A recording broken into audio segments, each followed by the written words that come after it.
Welcome to this very quick tutorial where I'm going to give you a quick overview on how to export your video once you've constructed it in Premiere Pro.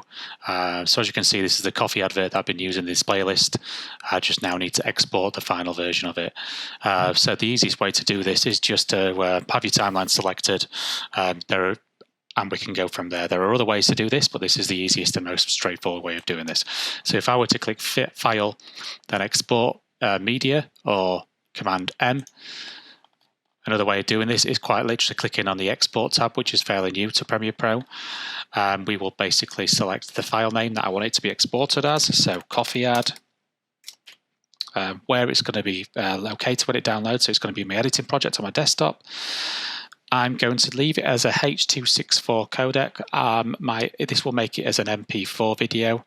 Match source, adaptive high bit rate, that is fine. If we can leave this as a high bit rate, it makes it as high quality as possible. Or you can go for specific manual settings. I'll go for high quality 1080p for HD or high quality 2160p. So let's just go with this one, for example. Now what I want to do is click on this video tab, most importantly. And what it's going to do is I want to select on more, and I want to make sure that we go to bitrate settings. I want this to be a bitrate 2 pass. Means it basically passes through the export process and encoding process twice to make sure you can have as good quality as image as you possibly can. Now these bit rates are all about the high quality when you stream your video. So if I reduce my bit rate somewhat, you'll notice this is going to suggest my estimated file size of the edit is going to be nearly half a gigabyte, which is enormous. Bear in mind, when you upload it to places like YouTube, it does get compressed.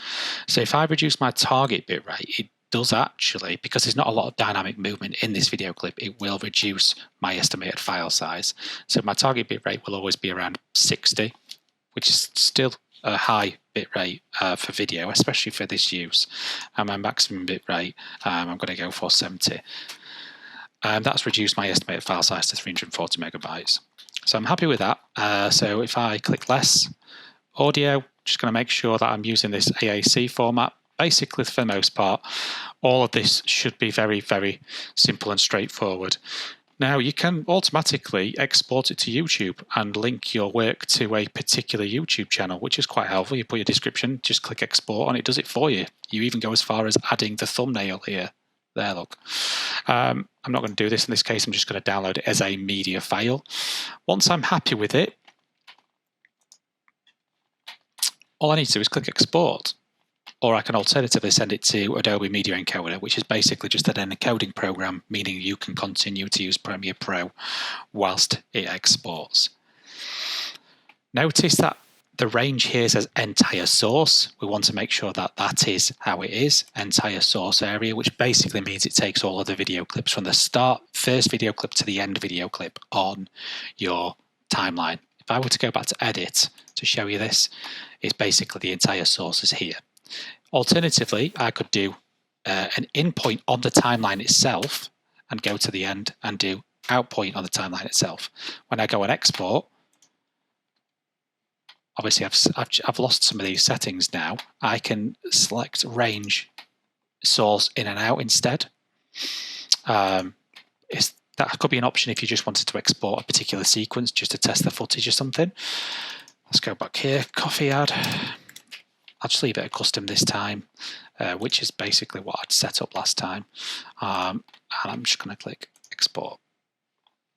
And that will run through this until we've got our final video as a QuickTime file that you can show to your friends, family, or you can upload it onto YouTube for no one to watch. That's entirely up to you. But thanks for watching. That's how to export on Adobe Premiere Pro.